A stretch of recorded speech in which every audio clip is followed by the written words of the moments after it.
हाँ जी दोस्तों, अकाउंटिंग सूत्र 5 में आपका स्वागत है। आज हम बात करने वाले हैं आखिरी इंपॉर्टेंट टर्म की, जो अकाउंट से रिलेटेड है, जिसका नाम होता है लायबिलिटी। लायबिलिटी वर्ड का मतलब क्या होता है? लायबिलिटी को मैं दो पार्ट में डिवाइड कर रहा हूं। सबसे पहले लायबिलिटी का मतलब है फाइनेंशियल ऑब्लिगेशन टू अदर, मतलब बिजनेस को, अगर देखो आप जो भी बात करोगे ना, चाहे इनकम, एक्सपेंस, एसेट, लायबिलिटी, ये सब हमको बिजनेस के पॉइंट ऑफ व्यू से सोचना है। तो अगर एक बिजनेस को, एक्सेल फर्नीचर को किसी को पेमेंट करना है ना, ऑब्लिगेशन है, किसी को पेमेंट करना है, तो वो हमारे बिजनेस की लायबिलिटी है। भाई हमको क्यों पे करना है? क्योंकि हो सकता है हमने बैंक से कोई लोन लिया है, हमने अपने बिजनेस के लिए बैंक से लोन लिया, तो मुझे लोन का रिपेमेंट करना है। तो जो लोन मैंने लिया है 50 लाख का बैंक से, वो मेरी लायबिलिटी है बिजनेस की। इसके बाद ट्रेड क्रेडिटर। इसका मतलब क्या हुआ? भाई मैं फर्नीचर का शॉप लेके बैठा हूं, तो मुझे फर्नीचर मैंने उधारी में खरीदा, तो मुझे, जिनसे हम उधारी में खरीदते हैं उसको बोलते हैं क्रेडिटर, तो मुझे उन क्रेडिटर को पेमेंट करना बचा है, तो वो कहलाते हैं ट्रेड क्रेडिटर। तो वो भी लायबिलिटी है, क्योंकि मुझे उनको पे करना है, बिजनेस को उसको पे करना है। और अदर क्रेडिटर का मतलब क्या हुआ? भाई मान लो बिजली का बिल आ गया, मैंने पेमेंट नहीं किया, तो मेरा अदर क्रेडिटर है, मुझे पे करना है ना, बिजनेस को उसका पेमेंट करना है। मैंने स्टाफ को सैलरी अभी तक पे नहीं किया, तो वो मेरी लायबिलिटी है। तो कुल मिला के अगर बिजनेस को किसी भी व्यक्ति को कुछ अमाउंट पे करना होता है, तो वो बिजनेस की लायबिलिटी कहलाती है। और दूसरा नंबर है एडवांस।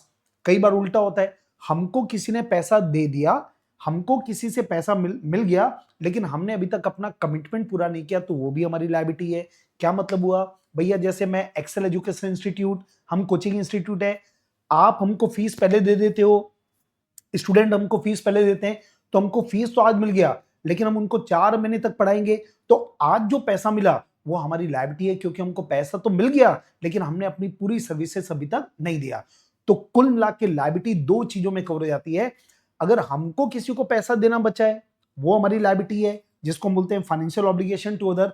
और दूसरा, अगर किसी का पैसा एडवांस में हमारे पास आ गया, लेकिन हमने अभी तक सर्विसेज नहीं दी है, तो वो भी हमारी लायबिलिटी है।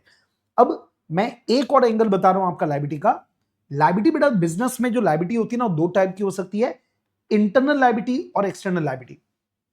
इंटरनल लायबिलिटी का मतलब क्या हुआ? जो बिजनेस का मालिक है, उसने बिजनेस को जो दिया, अभी मैंने एग्जांपल लिया था, मैंने एक्सेल फर्नीचर जो मैंने लिया है, एक्सेल फर्नीचर मैंने पिछले बार बताया था, इसमें एक्सेल फर्नीचर चालू करने के लिए ओनर ने, मैंने बिजनेस को 10 लाख रुपए दिया, तो वो कैपिटल है। तो कैपिटल एक प्रकार की क्या है? Internal liability. ठीक है। और दूसरा एक्सटर्नल लायबिलिटी, मतलब बिजनेस को जो पैसा बाहर वालों को देना होता है ना, तो वो क्या कहलाती है? External liability. तो ये हो गया बेटा लायबिलिटी। अगेन मैं आपको रिक्वेस्ट करूंगा, अगर आपको ये सब सीरीज पसंद आ रही है, ये टोटल मेरा 5वां सूत्र था, अभी बहुत ढेरों सारे सूत्र आने और बचा हुआ है। तो अगर आपको ये सब पसंद आते जा रहे हैं, तो आप वीडियो को लाइक कीजिए, शेयर कीजिए, और कमेंट में भी बताइए कि आपको और क्या टर्म्स चाहिए। Bye bye.